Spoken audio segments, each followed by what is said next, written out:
Welcome to Story Tales. Please like this video and subscribe to Story Tales. I hope you enjoy the story. Let's begin. Lorraine Mercer adjusted the rearview mirror of her Tesla and studied the upscale Seattle restaurant ahead. The Ivy Room buzzed with Saturday afternoon energy, its glass facade revealing clusters of well-dressed women inside. She could see them through the windows. June's friends, the influencer crowd with their perfect makeup and designer handbags, all gathered for what should have been a celebration. She reached for the small velvet box on the passenger seat. The antique diamond brooch inside had belonged to her mother, passed down through 3 generations of strong women who had built something from nothing. Her fingers traced the worn edges of the box before she stepped out into the crisp Seattle air. The hostess recognized her immediately. "Ms. Mercer, right this way. Your daughter's party is in the private dining room." Lorraine followed, her business heels silent on the polished floor. The sound of laughter grew louder as they approached the back room. Through the doorway, she spotted June, immediately 28 years old, golden hair styled in perfect waves, wearing a white sundress that probably cost more than most people's monthly rent. "Mom." June's voice cut through the chatter like a blade. The room fell silent. Lorraine stepped inside, noting how June's friends shifted uncomfortably. These women knew about the estrangement, had probably heard June's version of their story countless times. "Hello, June." Lorraine kept her voice steady. "I brought you something." She held out the velvet box. June stared at it for a moment before taking it, her manicured nails clicking against the surface. The other women leaned forward as June opened it, revealing the intricate diamond brooch nestled in faded silk. "Oh my God, it's gorgeous," breathed one of the bridesmaids. June lifted the brooch, holding it up to the light. For a moment, something flickered across her face: recognition, maybe even gratitude. Lorraine remembered showing her this same piece when June was 7, telling her stories about great-grandmother Eleanor, who wore it when she started her first business in 1943. Then June's expression hardened. "It's sweet that you think this is still your place," June said, loud enough for everyone to hear. She set the brooch back in its box with deliberate care. "But I should probably be clear with everyone here." The room grew tenser. Lorraine felt the familiar knot forming in her stomach, the same one she'd carried through years of June's calculated cruelties. June stood up, smoothing her dress. "My mother won't be at the wedding. She doesn't belong in my life anymore." The words hit like ice water. Lorraine heard someone gasp softly. Another woman whispered something about family drama. June's maid of honor, a blonde influencer named Kenzie, stared at her phone screen, probably already crafting an Instagram story about the awkward scene. Lorraine looked at her daughter, really looked at her. June's chin was raised in defiance, but her hands were shaking slightly. This public humiliation wasn't spontaneous, it was planned. June had invited her here specifically for this moment, to cut her down in front of witnesses. "I see," Lorraine said quietly. She didn't argue, didn't plead, didn't give June the dramatic reaction she was clearly expecting. Instead, Lorraine simply nodded once and turned toward the door. "Wait, that's it." June called after her. "You're just leaving?" Lorraine paused at the threshold. When she looked back, June's face showed confusion, almost disappointment. She'd wanted a fight. She'd wanted tears or anger or some kind of emotional breakdown that would justify her behavior to these women. "Enjoy your party," Lorraine said. She walked out without another word, ignoring the whispered conversations that erupted behind her. The hostess smiled awkwardly as she passed, pretending not to have overheard. Outside, Lorraine sat in her car for a full minute, hands resting on the steering wheel. 28 years. 28 years of trying to bridge a gap that June seemed determined to widen. Lorraine had funded June's college education, her first apartment, her startup influencer equipment. She'd been supportive when June chose social media over the tech career Lorraine had hoped for. She'd bitten her tongue through years of passive-aggressive comments and manufactured slights, but this was different. This was a line crossed. Lorraine started the engine and drove home to her house in the hills above the city. The afternoon sun cast patterns through the windows of her home office as she sat down at her desk. She pulled out a manila folder and wrote 2 words on the tab: debt of gratitude. Then she opened her laptop and began to work. 3 days later, Lorraine stood in her kitchen making coffee when her assistant Marco knocked on the front door. She could see him through the window, holding a FedEx envelope with a puzzled expression. "This came to the office addressed to you personally," Marco said as she let him in. "Marked urgent." Marco Reyes had been part of her life for 15 years, ever since she'd taken in the 12-year-old foster kid who'd been bounced between homes. Now 27, he was her CFO and the closest thing to family she had left. His dark eyes showed concern as he handed her the envelope. "Coffee," she offered. "Always." She poured 2 cups while Marco settled at her kitchen island, his laptop already open. Even during his personal visits, work was never far away. It was something they shared, the understanding that building something meaningful required constant attention. Lorraine opened the FedEx envelope and pulled out a single sheet of paper. Her coffee cup froze halfway to her lips as she read the header: Invoice. Below it, in neat columns, Kincaid Mercer Wedding and Honeymoon Venue Rental, the Grand Olympic Hotel $45, 000 Catering, 150 guests $28, 500 photography/videography, $12, 000 Flowers and Decorations, $8, 500 Music and Entertainment, $5, 500 Honeymoon, 2 weeks in Tuscany, $2, $8.85 total due, $102, $3.85 at the bottom. Both June and Dax had signed their names, but it was the handwritten note that made Lorraine's blood pressure spike. "Be thankful I let you contribute. This is your legacy after all." "What is it?" Marco asked, noticing her expression. Lorraine slid the invoice across the counter. Marco read it once, then again, his eyebrows climbing higher. "Are you kidding me?" He looked up at her. "After what she said at the bridal shower, she's sending you a bill." "Apparently so." Marco flipped the paper over, as if expecting to find some explanation on the back. "This isn't a request. It's written like you already agreed to pay for everything." Lorraine took a long sip of coffee, her mind racing. The numbers were significant, more than most people made in 2 years. But it wasn't the money that bothered her. She could write this check without thinking twice. It was the assumption, the entitlement, the way June had crafted this as if Lorraine owed her something. "What are you going to do?" Marco asked. Lorraine walked to her office and returned with the manila folder she'd started 3 days ago. She slipped the invoice inside. "Research," she said. Marco knew that tone. He'd heard it in board meetings when competitors underestimated her, in negotiations when lawyers tried to intimidate her. It was the voice of someone who'd built a software company from her garage into a $50 million enterprise. "What kind of research?" "The legal kind. I want to understand exactly what June and Dax's financial situation looks like." "Lorraine." Marco's voice carried a warning. "Are you sure you want to go down this road?" She looked at him, this young man she'd raised, who'd seen her through her divorce, who'd worked beside her to build something lasting. Marco understood her better than anyone, which meant he knew she'd already made her decision. "She chose the terms of engagement," Lorraine said. "I'm just responding in kind." 2 days later, Marco knocked on Lorraine's office door at 7 a.m., carrying a thick folder and 2 cups of coffee from the shop downstairs. "You're going to want to sit down for this," he said. Lorraine's downtown Seattle office occupied the entire top floor of a historic building she'd bought and renovated 5 years earlier. Windows on 3 sides provided views of Elliott Bay, the Olympic Mountains, and the bustling streets below. She'd designed the space to be impressive, but not intimidating, a place where deals could be made and partnerships forged.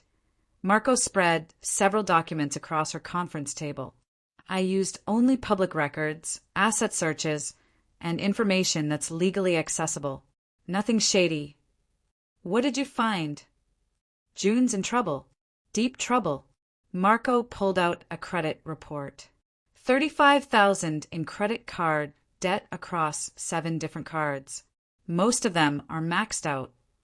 Lorraine studied the numbers. Her Instagram shows her living like she's making serious money. That's the problem. Her influencer income has dropped 60% in the last year.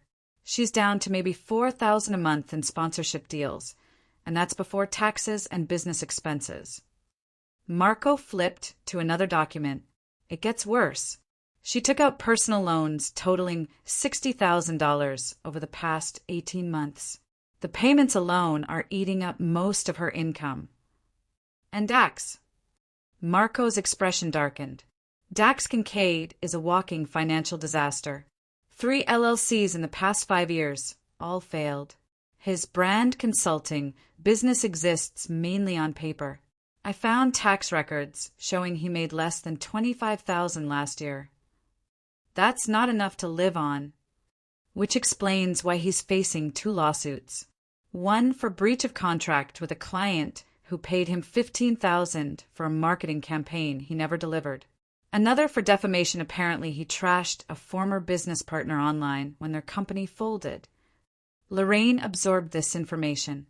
Through June's social media, Dax appeared successful, always dressed well, posting from expensive restaurants, talking about his consulting clients. It was all smoke and mirrors. There's more, Marco continued. The wedding vendors? Every single contract was signed with the expectation that you'd be paying. Some of them specifically reference family funding and parental contribution in the terms. They assumed I'd already agreed to pay. June told them you had. I found email chains where she's discussed her mother's commitment to cover costs. Some vendors even sent thank you notes to your business address. Lorraine stood up and walked to the window, looking out at the city below. People hurried along the sidewalks, focused on their own problems, their own struggles. Most of them would never face a betrayal this calculated from their own child. What about the engagement metrics she's been posting? Lorraine asked. Marco pulled up June's Instagram on his tablet. This is the interesting part. She's been inflating her engagement numbers, buying fake likes and comments to make her account look more valuable to sponsors. I can't prove it definitively without access to her analytics, but the patterns are obvious to anyone who knows what to look for. Is that illegal?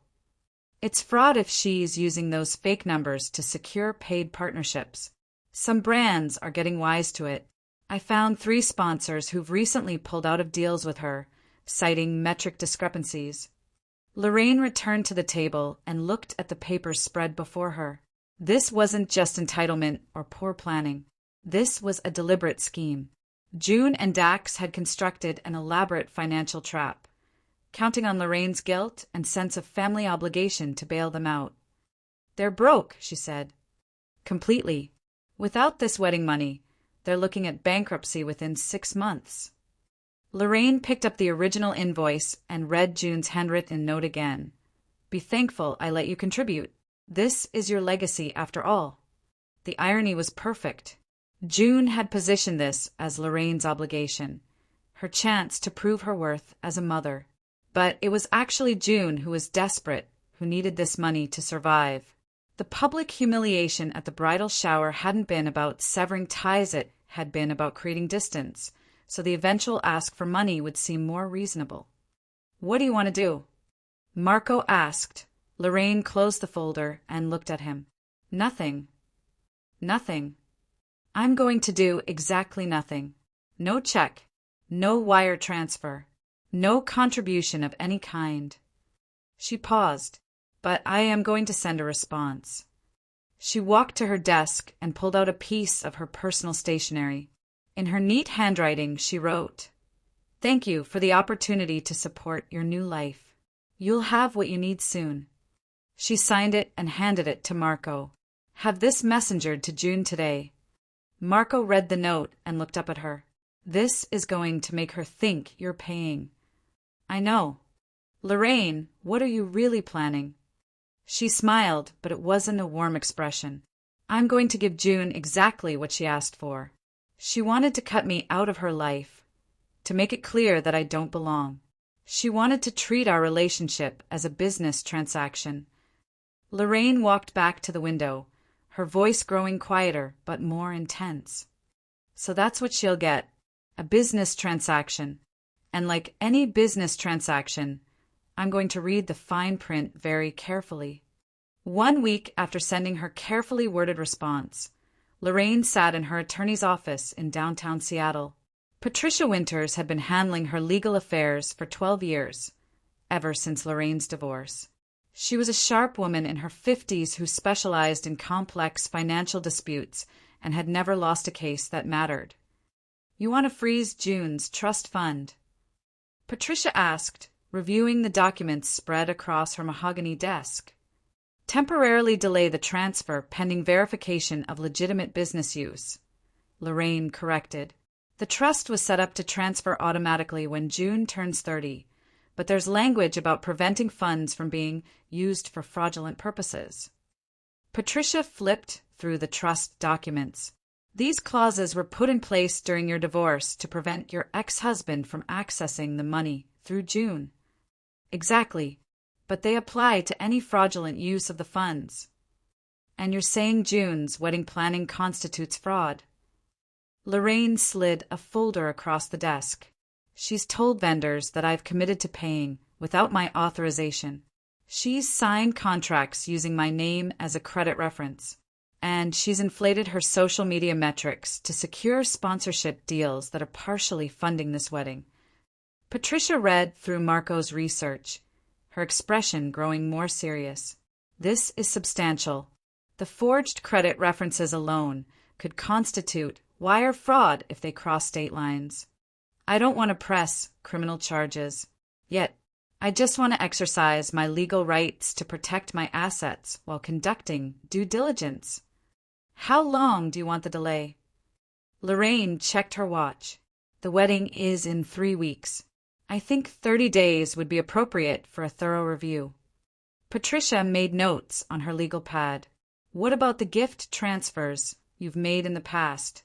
The apartment down payment, the car, the business equipment. I want those reviewed too.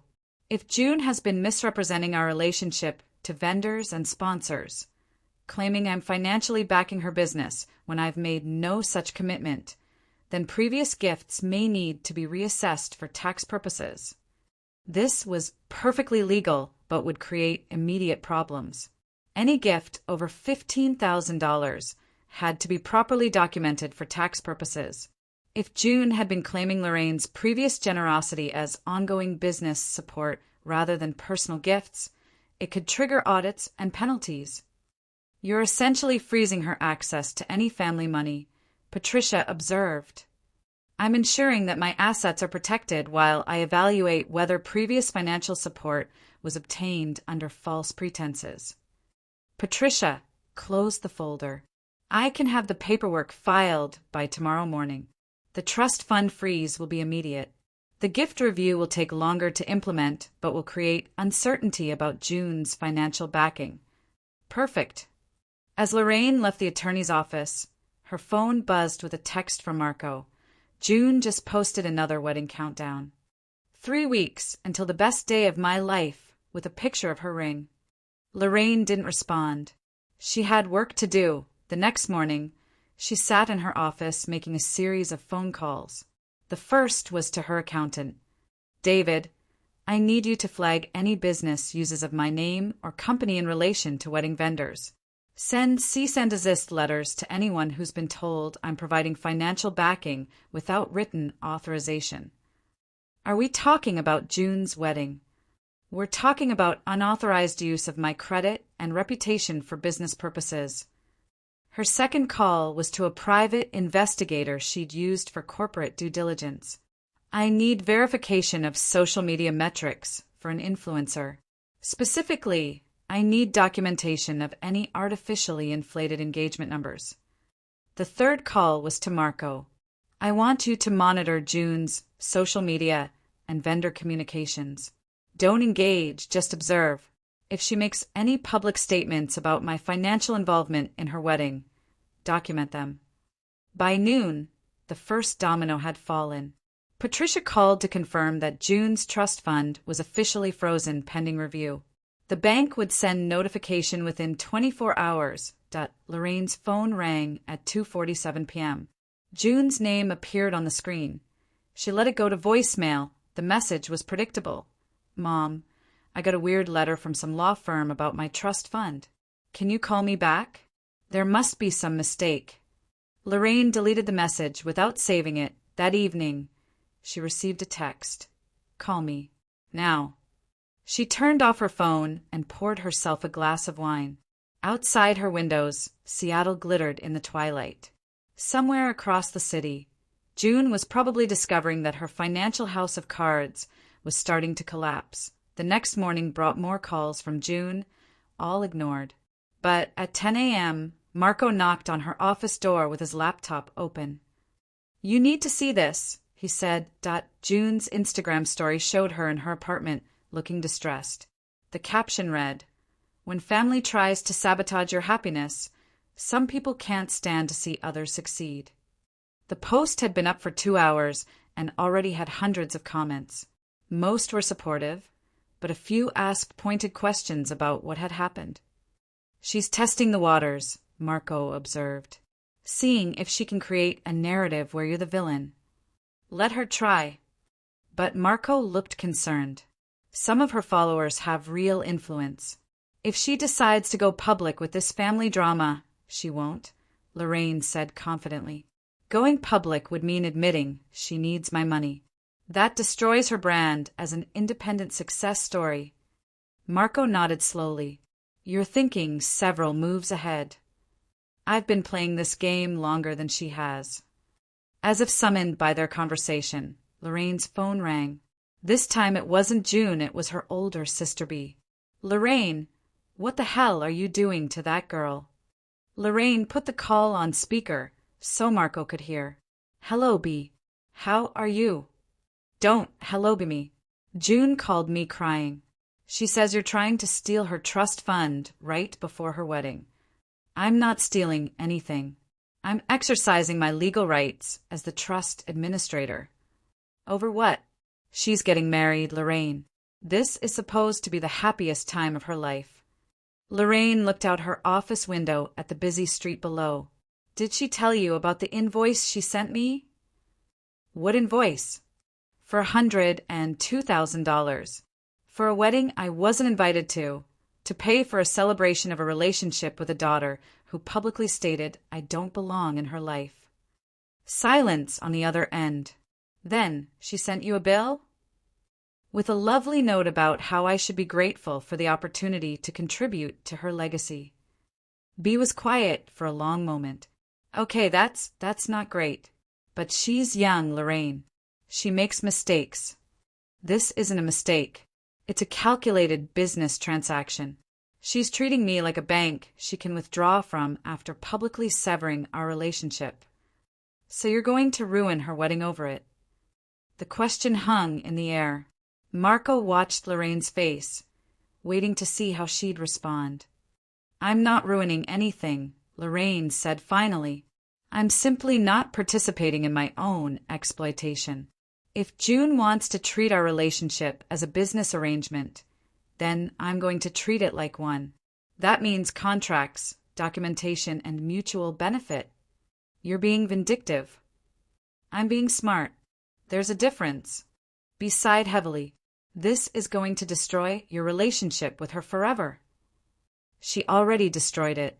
I'm just refusing to pretend otherwise. After B hung up, Marco closed his laptop. Your sister's going to keep pushing on this. Let her. BA's been enabling June's behavior for years. She thinks being family means accepting unlimited abuse as long as it's wrapped in emotional manipulation. And you don't. Lorraine turned to face him. Marco, when you were 15 and stole money from my purse to buy drugs, what did I do? You pressed charges. Because I loved you enough to let you face consequences. The charges were dropped when you completed rehab. but you learned that actions have results. That's why you're sitting here today as my CFO instead of in prison or dead from an overdose. Marco nodded. June never learned that lesson. Because everyone in her life has been too afraid of losing her to hold her accountable. Her father, her aunt, her friends, they all just absorb her behavior and make excuses for it. But you won't. I can't. Not anymore.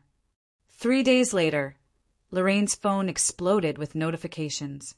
June had posted a video to her Instagram account, not a story that would disappear, but a permanent post that would reach her entire following of 180,000 people. The video showed June sitting on her couch, makeup-free, eyes red from crying.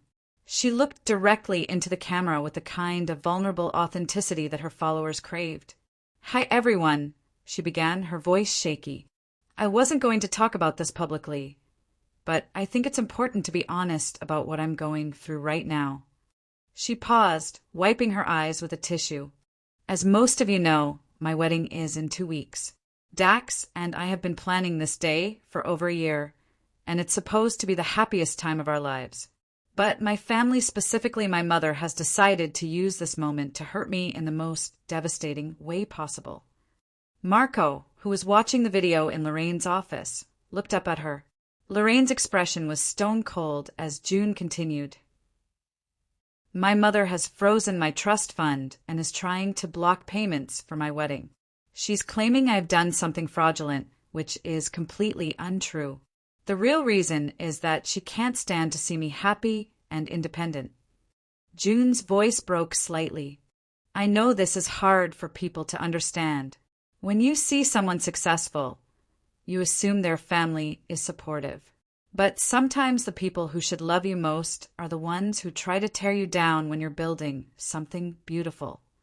The video continued for another 3 minutes, with June talking about narcissistic family members and financial abuse and the importance of setting boundaries with toxic people. She never mentioned Lorraine by name, but anyone who knew June would understand exactly who she was talking about. The response was immediate and intense. Comments poured in. "I'm so sorry you're going through this, babe. Family can be the worst. Stay strong. Your real family is the one you choose. What kind of mother tries to sabotage her daughter's wedding?" But there were other comments too. "Wait, what exactly did you do that she's calling fraudulent? If she froze your trust fund, there must be a legal reason. This seems like there's more to the story." Within hours, the video had been viewed 50,000 times and shared across multiple platforms. June's hashtag #WeddingWithoutFamily started trending in Seattle's social media circles. Lorraine's phone started ringing.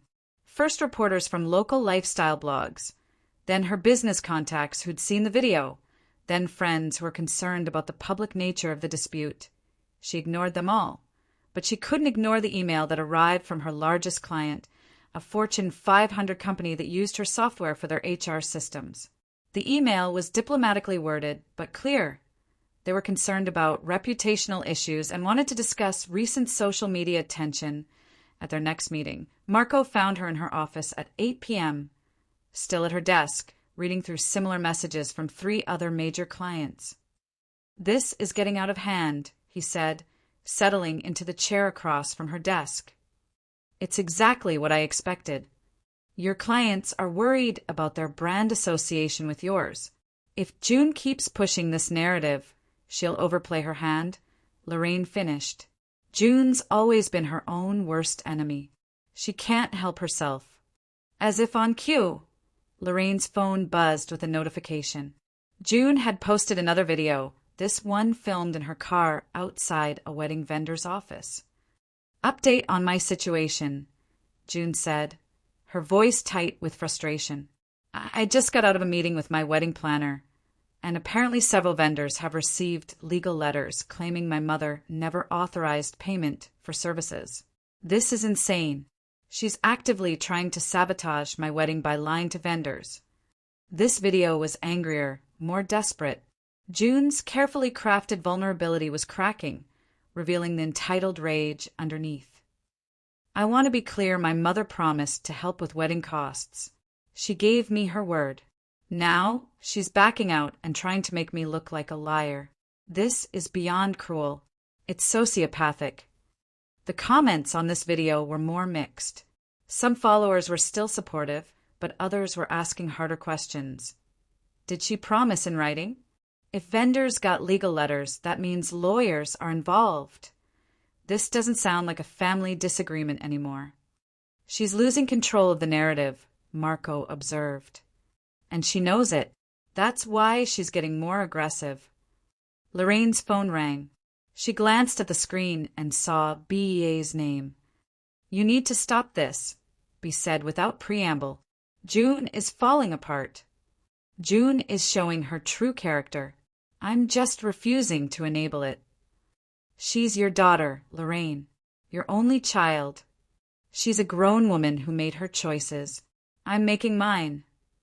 What choices? What did she actually do that was so terrible? Lorraine pulled out the file she'd been building and flipped it open. She told wedding vendors I had committed to paying without asking me. She used my business reputation as collateral for credit she couldn't obtain on her own. She's been inflating her social media metrics to secure sponsorship deals. And she sent me an invoice for over $100,000 with a note telling me I should be grateful for the privilege. Okay, but she cut me out of her life publicly, B. She humiliated me in front of a room full of people and told me I don't belong in her life. Then she tried to bill me for the privilege. This isn't about money. It's about respect. So you're going to prove you deserve respect by destroying her wedding. Lorraine stood up and walked to her window. The city lights stretched out below her, millions of people living their lives, facing their own challenges.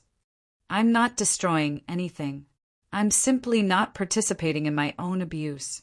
If June's wedding can't happen without my money, after she's made it clear I'm not welcome in her life, then maybe it shouldn't happen. Jesus, Lorraine, when did you become so cold? The question hit harder than B probably intended. Lorraine closed her eyes for a moment, thinking about the young woman she'd been when June was born, full of hope and dreams for their relationship. She'd imagined mother-daughter shopping trips, heart-to-heart conversations, sharing the wisdom she'd gained from building her business. Instead, she'd gotten 28 years of manipulation, entitlement, and emotional warfare. I became this cold the day my daughter decided I was only valuable for my bank account, Lorraine said quietly, but was silent for a long moment. Then, you're going to regret this. Maybe, but I'll regret enabling her abuse more. After B hung up, Marco cleared his throat. There's something else. My contact at the PI firm called. They've documented June's fake engagement metrics. It's sophisticated. She's been buying likes, comments, and followers for over a year. Some of her recent sponsored posts have engagement rates that are mathematically impossible for an account her size. How sophisticated? Professional level fraud. This isn't just buying a few hundred likes. She's created an entire network of fake accounts to make her metrics look legitimate. If her sponsors knew about this, they could sue her for fraud. Lorraine nodded. This was worse than she'd thought. June wasn't just entitled and manipulative, she was actively committing fraud to maintain her lifestyle. There's more, Marco continued. I found correspondence between June and one of her major sponsors. She specifically told them that her mother, meaning you, had endorsed their product and would be featuring it at the wedding. They're planning a whole campaign around your supposed participation. She's using my reputation to secure deals. It gets worse. She sent them a fake letter of endorsement with your forged signature. Lorraine felt something cold settle in her chest. This wasn't just about wedding bills or family drama anymore.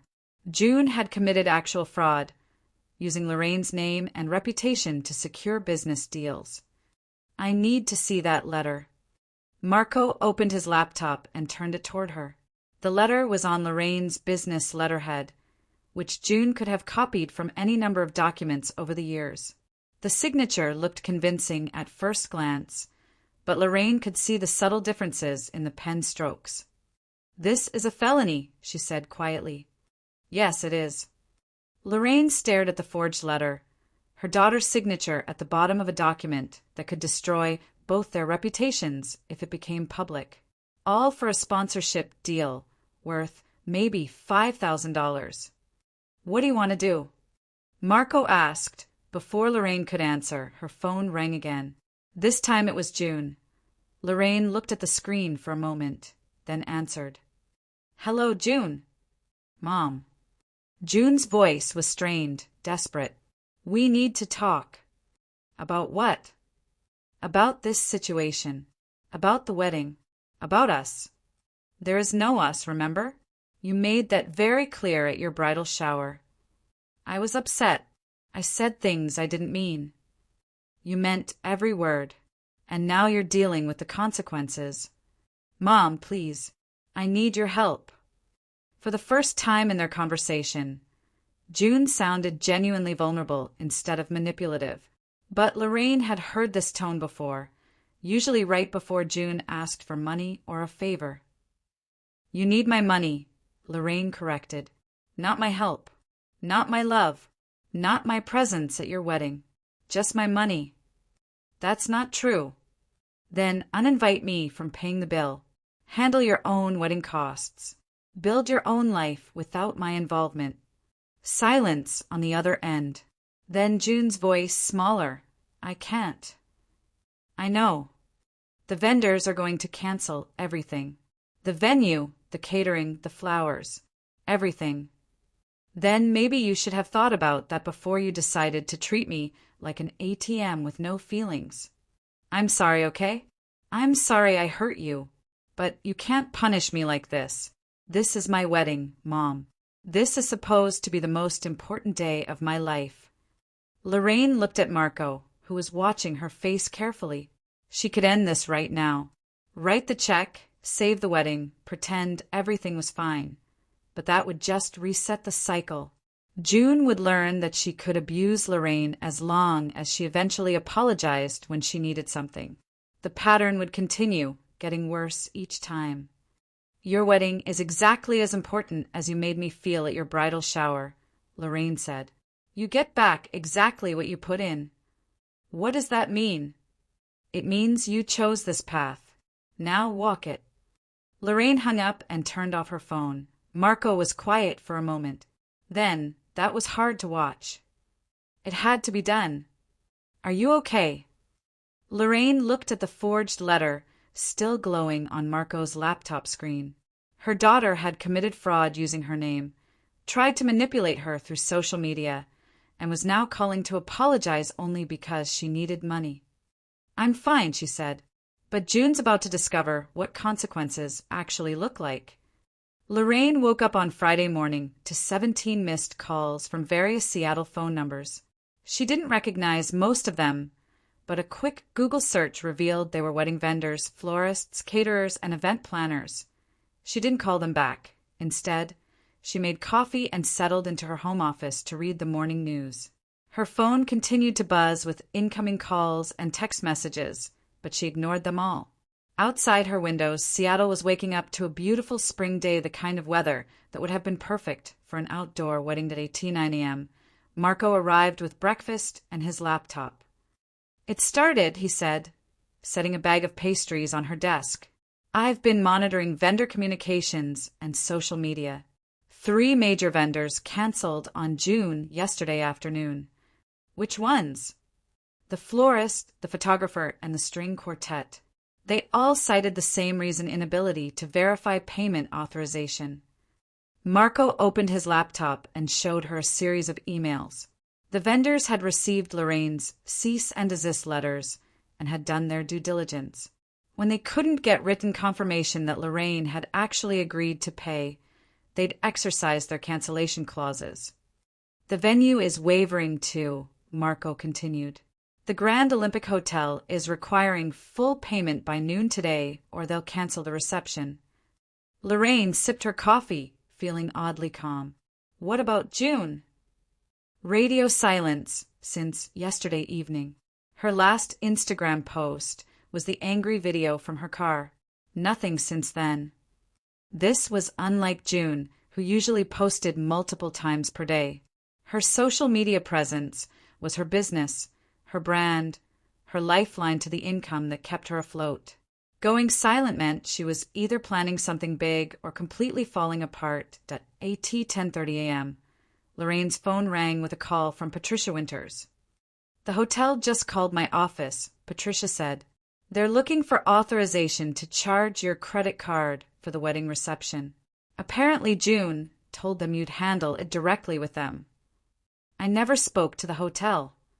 "I know, but June provided them with your business address and told them to send the invoice there. They're trying to be helpful by calling for verbal authorization first." Lorraine stood up and walked to her window. Down on the street, people were going about their normal Friday routines, heading to work, meeting friends for lunch, living their uncomplicated lives. "What did you tell them?" "That you've given no such authorization, and any charges attempted without written approval would be contested as fraudulent." "Good." "Lorraine, there's something else. I received a call from June's attorney this morning." This was interesting. June has an attorney? Apparently. Someone named Mitchell Barnes from a small family law practice in Bellevue. He's claiming you're breaching your fiduciary duty as trustee by freezing June's trust fund for personal reasons. Lorraine felt a flicker of irritation. June was escalating, bringing in lawyers to try to force Lorraine's hand. "What did you tell him?" "That the trust explicitly allows for delays when fraudulent use is suspected, and that we have documentation of several instances where June has misrepresented your financial involvement to third parties." "How did he respond?" "He backed down pretty quickly. I don't think he understood the strength of our position when he took the case." At noon, Marco's phone buzzed with a notification. He checked it and looked up at Lorraine with raised eyebrows. June just posted something. He handed her his phone. June had posted a photo of herself in what appeared to be a hospital waiting room, looking exhausted and disheveled. The caption read, "When the stress of planning a wedding while dealing with family sabotage lands you in the ER. Thank you to everyone who's been supportive during this incredibly difficult time. Some people will do anything to maintain control, even if it means destroying their child's happiness. Hashtag wedding stress, hashtag toxic family, hashtag choosing myself. She's in the hospital." Marco asked. Lorraine studied the photo more carefully. June looked genuinely distressed, but something about the image felt staged. The lighting was too good, her makeup too carefully applied for someone who'd been rushed to the emergency room. "Call the local hospitals," Lorraine said. "Find out if she was actually admitted." While Marco made calls, Lorraine's phone rang. It was Bea, and her voice was frantic. "June's in the hospital, Lorraine. Are you happy now?" "What's wrong with her?" "Panic attack. She collapsed at the wedding venue this morning when they told her everything was being cancelled. Dax had to call an ambulance." Lorraine felt a flicker of concern, quickly suppressed. "Is she okay?" "She's devastated. Her wedding is ruined, her finances are destroyed, and her own mother won't even return her calls. She made her choices." "Jesus, Lorraine. She's in the hospital. Can't you put aside your pride for one day?" Pride. As if this was about ego rather than principle. As if 28 years of manipulation and abuse could be overlooked because June was finally facing consequences. "I hope she recovers quickly," Lorraine said. "But this doesn't change anything. You're unbelievable. Your daughter is having a breakdown, and all you can think about is your wounded feelings. My daughter created this situation. She can resolve it." Ba's voice turned cold. "Don't call me again. I'm done with you." The line went dead. Marco looked up from his phone calls. "No record of June being admitted to any local hospital in the past 24 hours, he reported. "A few emergency room visits for minor issues, but nothing matching her description or timing." So the hospital photo was likely staged, designed to generate sympathy and pressure. June was escalating her manipulation tactics, trying to make Lorraine look heartless for not rushing to her bedside at 2 p.m. Lorraine's phone rang with a call she hadn't expected. The caller ID showed June's number, but the voice was male. Ms. Mercer? This is Dax Kincaid. I'm calling about June. Lorraine put the call on speaker so Marco could hear. Hello, Dax. Look, I know you and June have had your differences, but this has gone too far. She's falling apart. The wedding vendors are all canceling. The venue wants full payment by 5 p.m. or they're giving our date to someone else. And June hasn't stopped crying for 12 hours. His voice was strained, frustrated. This was the first time Lorraine had heard him sound anything other than confident and cocky. I'm sorry to hear that, Lorraine said neutrally. Are you? Because from where I'm sitting, it looks like you're enjoying watching your daughter suffer. I'm not enjoying anything. I'm simply not participating in my own exploitation. Exploitation? She's asking for help with her wedding. Parents help with weddings. It's normal. Parents are invited to weddings. They're treated with respect. They're consulted on decisions. I was excluded from all of that and then sent a bill. Dax was quiet for a moment. Then, okay, maybe June handled that badly, but you're her mother. You're supposed to be the bigger person. I was the bigger person for 28 years. It didn't work. So you're just going to let her wedding be destroyed over some family drama? Lorraine looked at Marco, who was shaking his head slightly. He'd clearly taken an instant dislike to Dax, probably recognizing a fellow manipulator. Dax, let me ask you something. How much money have you contributed to this wedding? Silence. How much of your own money are you putting toward this celebration of your love for June? More silence. Because from what I can see, you've contributed nothing except the expectation that someone else will pay for everything. Is that correct? That's not. It's more complicated than that. No, it's not. You're a grown man who can't afford to pay for his own wedding, so you're pressuring your fiancée to manipulate her estranged mother into footing the bill. That's not love, Dax. That's exploitation. You don't know what you're talking about. I know exactly what I'm talking about. I built a $50 million company from nothing. I understand business, manipulation, and people who think they're entitled to other people's money. Dax's voice turned angry. You're a cold-hearted bitch, you know that? No wonder June wants nothing to do with you. And yet, here you are calling me for money. This isn't about money. It's about doing the right thing for your daughter. The right thing would have been June treating me with respect and having an honest conversation about wedding costs. Instead, she chose manipulation and public humiliation. These are the consequences of that choice. You're going to regret this. Maybe, but I'll regret enabling her behavior more. Dax hung up without another word. Marco closed his laptop. Well, he seems charming. He's exactly what June deserves. They're both manipulative, entitled, and convinced the world owes them something. What happens now? Lorraine checked her watch. It was 3:30 p.m. In 90 minutes, the hotel would cancel June's reception if full payment wasn't received. Other vendors had already pulled out. The wedding scheduled for tomorrow was effectively over. Now we wait and see if June learned anything from this experience. At 4:45 p.m., Lorraine's phone rang one final time. June's name appeared on the screen. She answered. Mom. June's voice was barely a whisper. Hello, June. Please, I'm begging you.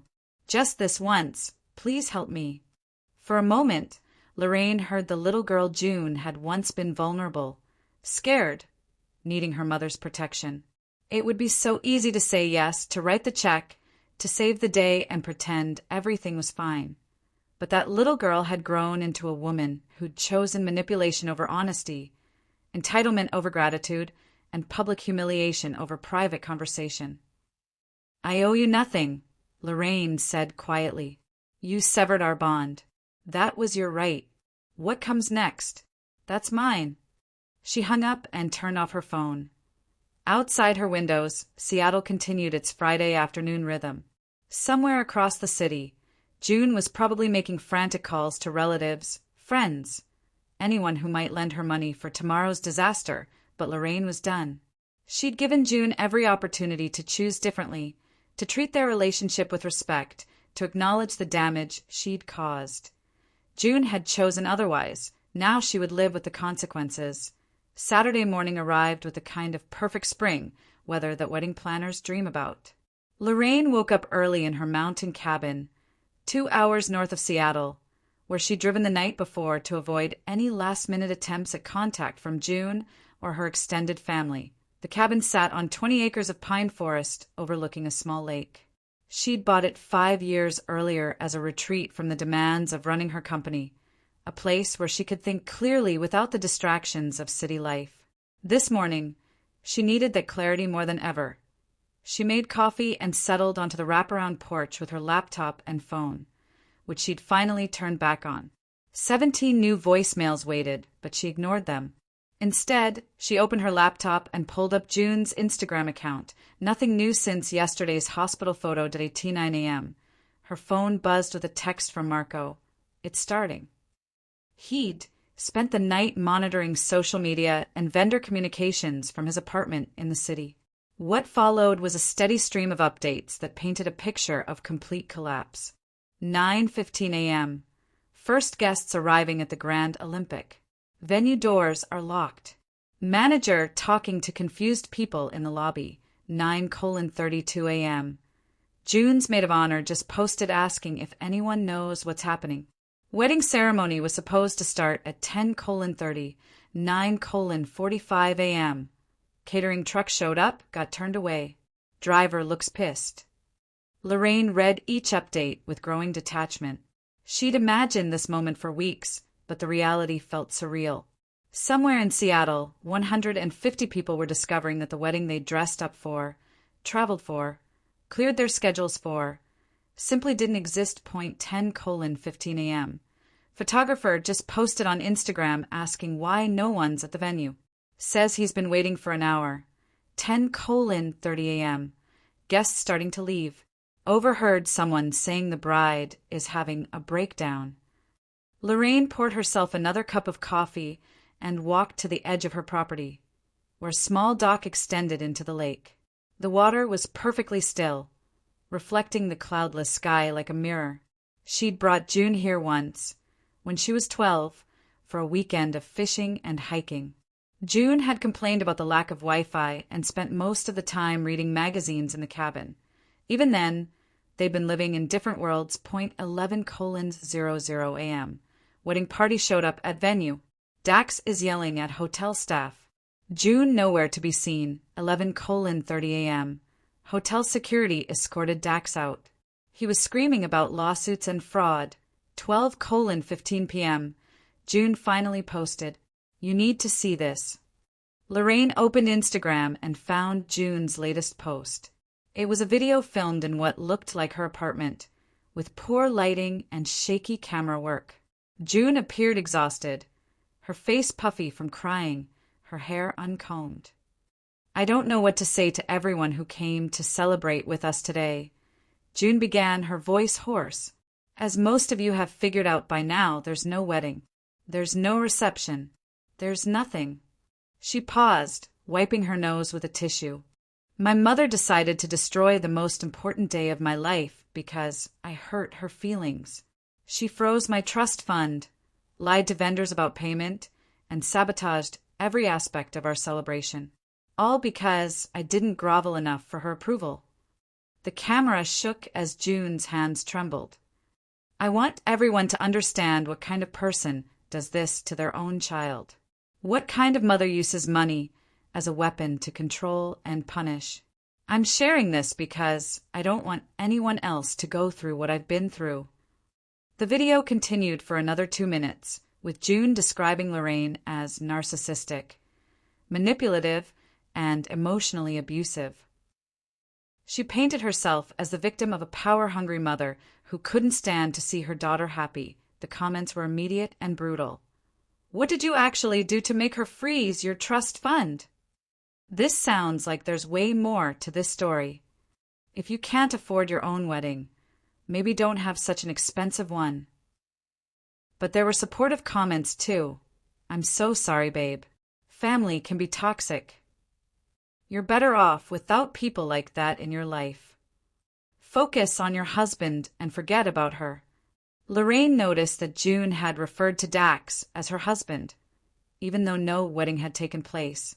Either she was confused in her emotional state, or she was maintaining the fiction that they'd somehow gotten married despite the venue cancellation point 1:30 p.m. Dax posted a rant about rich people playing games with other people's lives. Getting roasted in the comments. 2:00 p.m. June's maid of honor posted a long explanation, trying to defend her. Comments are not friendly. 2:30 p.m. Local wedding blog picked up the story. Headline: Seattle influencer's wedding implodes over family drama. By 3 p.m., the story had escaped June's immediate social circle and was spreading across Seattle's wedding and social media communities. People were dissecting every aspect of the situation, from June's inflated engagement metrics to the legal implications of her trust fund freeze. The narrative June had tried to control was spinning away from her point. 4:00 p.m. June deleted the wedding video. 2 late screenshots everywhere. 4:30 p.m. 3 sponsors just dropped her. Posted statements about brand alignment and values. 5:15 p.m. Dax's car spotted leaving June's building with suitcases. Looks like he's moving out. Lorraine read this last update with interest. Dax had stayed loyal as long as there was hope for financial gain, but now that the money was gone and June's reputation was in shambles, he was cutting his losses. She wasn't surprised. Men like Dax were only as committed as their next opportunity. 6:00 p.m. June posted again. Brief video saying she needs space to heal and won't be posting for a while. Comments disabled. As the sun began to set over the lake, Lorraine reflected on the day's events. She felt no satisfaction in June's public humiliation, no joy in the collapsed wedding or Dax's abandonment, but she felt no regret either. June had been given every opportunity to choose differently. She could have approached Lorraine with respect, asked for help honestly, included her in the wedding planning. Instead, she'd chosen manipulation, fraud, and public humiliation. These were simply the natural consequences of those choices. Lorraine's phone rang. Marco's name appeared on the screen. "How are you doing?" he asked. "I'm fine. What about you?" "Honestly, it was hard to watch.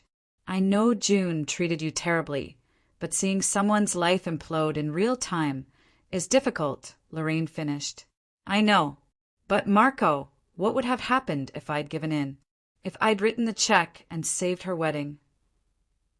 Marco was quiet for a moment. She would have learned that her behavior works, that she can abuse you as long as she eventually needs something. Exactly. This was the only way she might actually change. "Do you think she will? Change, I mean." Lorraine looked out over the lake, where the first stars were beginning to appear in the darkening sky. "I don't know, but for the first time in her life, June is facing real consequences for her actions. No one's rescuing her, no one's making excuses for her, and no one's pretending her behavior is acceptable. That's got to count for something. We'll see." 2 weeks later, Lorraine sat in Patricia Winter's office reviewing a stack of legal documents. The aftermath of June's wedding collapse had generated significant paperwork. The lawsuit from June's attorney was dismissed, Patricia reported.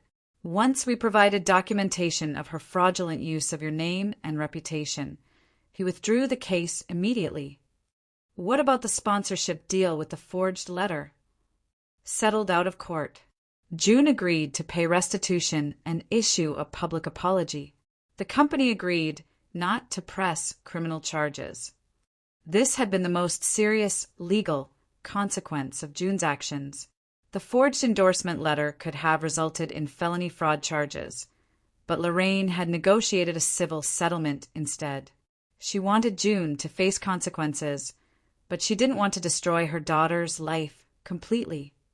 The trust fund situation is more complex, Patricia continued. June has retained new counsel, someone more competent than the first attorney. They're arguing that the fraudulent activity predates the trust terms and shouldn't affect her access to the funds.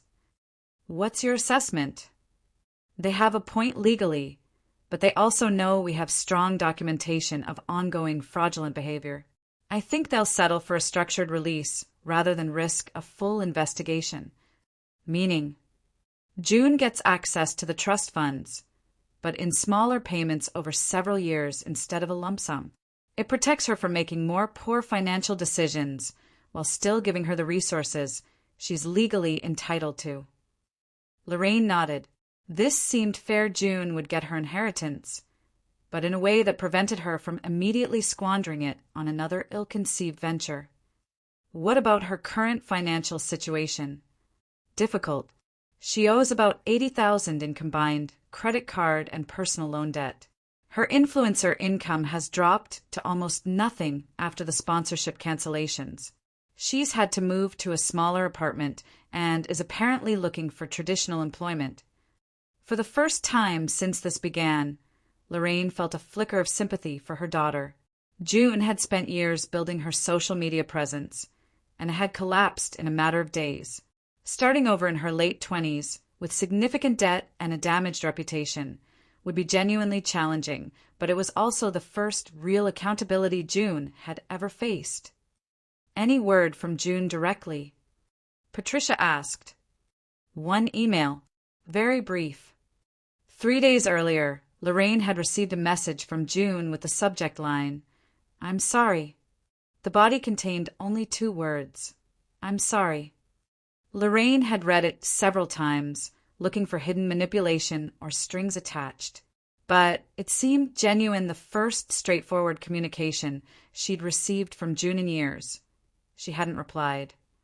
"Are you planning to respond?" Patricia asked. "I don't know. Maybe. Eventually." The truth was more complicated. Part of Lorraine wanted to reach out, to see if this experience had genuinely changed June, to explore whether they might rebuild their relationship on healthier terms. But a larger part of her was exhausted by 30 years of manipulation and false apologies. June would need to prove her change through actions, not words. "There's one more thing," Patricia said, sliding a final document across the desk. "Your sister B has retained an attorney." Lorraine looked up sharply. "For what?" "She's claiming you've damaged her relationship with June by poisoning the family dynamic. She wants compensation for emotional distress and loss of family connection." This was almost funny. B had spent years enabling June's worst behavior, making excuses for her manipulation and criticizing Lorraine for setting boundaries. Now she wanted to sue because those patterns had finally been disrupted. How strong is her case? Non-existent. You can't sue someone for refusing to participate in their own abuse. But she's hired Mitchell Barnes, the same attorney who represented June initially. So she's serious. Serious but wrong. I expect this will be dropped once Barnes explains the legal realities to her. Lorraine gathered the documents and stood up. "Keep me informed. And Patricia, thank you for handling all of this with such professionalism." "Of course. How are you holding up personally?" It was a fair question. The past month had been emotionally exhausting, even though Lorraine was convinced she'd made the right choices. Cutting ties with June and now potentially be meant losing the only family connection she had left. "I'm okay," she said. "Some relationships are more costly to maintain than to lose." That evening, Lorraine sat in her home office updating her estate planning documents. It was time to formalize the decisions she'd been contemplating for weeks. She removed June from her will entirely, except for a small trust fund that would provide basic financial security but couldn't be accessed in a lump sum. The bulk of her $18 million estate would go to Marco, who had proven his loyalty and character over 15 years. The remaining assets would fund a nonprofit foundation focused on supporting young women in technology from low-income backgrounds. She would call it the Eleanor Mercer Foundation, after her grandmother, who had started her first business in 1943 with nothing but determination and borrowed capital. As she worked on the documents, Lorraine's phone buzzed with a text from Marco. June posted again. First time since the wedding.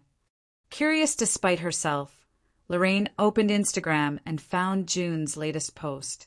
It was a photo of June in what appeared to be a coffee shop, wearing simple clothes and no makeup, looking genuinely humble for the first time in years. The caption was brief: learning that rock bottom has excellent Wi-Fi.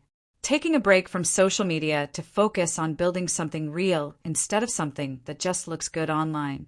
Thank you to everyone who's shown kindness during this difficult time. The comments were surprisingly supportive. This feels more authentic than anything you've posted in years. Sometimes we need to lose everything to find ourselves. Proud of you for taking accountability. Lorraine read through the comments, noting their tone. For the first time, June's followers were responding to vulnerability and growth rather than manufactured perfection and drama. Maybe June was finally learning. But Lorraine had been disappointed too many times to take this at face value. Real change took time, consistency, and actions that matched words. June would need to prove her transformation through months or years of different choices. Until then, Lorraine would protect herself and continue building the life she'd chosen. 6 months later, Lorraine stood at the podium of the Fairmont Olympic Hotel's Grand Ballroom, looking out at an audience of 250 people. The inaugural gala for the Eleanor Mercer Foundation had exceeded all expectations, raising over $500,000 in its first event. When my grandmother Eleanor started her first business in 1943, Lorraine began, she faced barriers that would discourage most people. As a woman in technology, she was told repeatedly that she didn't belong, that her ideas weren't valuable, that she should find a more appropriate career. The audience was attentive, engaged. These were successful professionals, entrepreneurs, and philanthropists who understood the challenges of building something meaningful. Eleanor didn't listen to those voices. She built a company that employed hundreds of people and pioneered innovations we still use today. But more importantly, she proved that barriers exist to be broken, not accepted. Lorraine paused, looking at the faces in the crowd. In the front row sat Marco, beaming with pride. Near the back, she spotted several of her business colleagues and clients who had supported the foundation's launch. The Eleanor Mercer Foundation exists to ensure that talented young women don't face those barriers alone. Our scholarships, mentorship programs, and startup funding remove financial obstacles and provide the support that can turn potential into achievement. As she spoke, Lorraine thought about the scholarship recipients seated at tables throughout the room. 25 young women from low-income backgrounds, each pursuing degrees or careers in technology, each facing challenges similar to what Eleanor had encountered 80 years earlier. This year, we funded 25 scholarships, launched 3 mentorship cohorts, and provided startup capital for 8 women-owned technology companies. But numbers only tell part of the story. Lorraine gestured to a table near the front where several scholarship recipients sat with their mentors. The real story is Jasmine Rodriguez, who used her scholarship to complete her computer science degree and just accepted a position at Microsoft. It's Ashley Chin, whose app for budget management has been downloaded over 50,000 times. It's Maria Santos, who started a nonprofit using technology to connect low-income families with healthcare resources. The applause was warm, genuine. These weren't people looking for tax deductions or social status. They were investors in human potential who understood that talent existed everywhere, but opportunity did not. After her speech, Lorraine mingled with guests, donors, and scholarship recipients. The conversations energized her in a way that business meetings rarely did anymore. These young women reminded her why she'd started her own company 30 years earlier, not just to build wealth, but to prove that women could succeed in spaces where they weren't traditionally welcome. Ms. Mercer. A young woman approached hesitantly. She appeared to be in her early 20s, with shoulder-length brown hair and nervous energy. Please call me Lorraine. You're one of our scholarship recipients. Yes, ma'am. Jasmine Rodriguez. I wanted to thank you personally for the opportunity. This was the young woman Lorraine had mentioned in her speech, the computer science graduate who'd just been hired by Microsoft. Tell me about your new position. Jasmine's face lit up. I'm joining their cloud computing security team. It's exactly what I wanted to do, but I never thought it would be possible without the foundation's support. What do you mean? I was working 3 part-time jobs to pay for school. My grades were suffering because I couldn't focus on studying. The scholarship didn't just pay for tuition, it gave me time to actually learn, to do internships, to build the skills that made me competitive. Lorraine nodded, remembering her own struggles as a young entrepreneur. She'd been fortunate to have family support and access to business loans, but many talented people weren't so lucky. What are your long-term goals? I want to start my own cybersecurity company eventually. There's so much room for innovation in protecting small businesses from digital threats. But first, I want to learn everything I can at Microsoft. That's smart.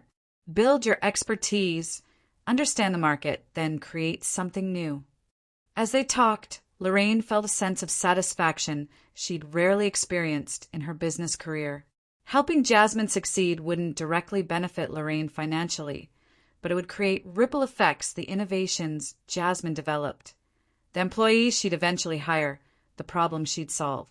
This was what legacy actually looked like. Ms. Mercer. Another voice interrupted. Lorraine turned to see a middle-aged woman with kind eyes and graying hair.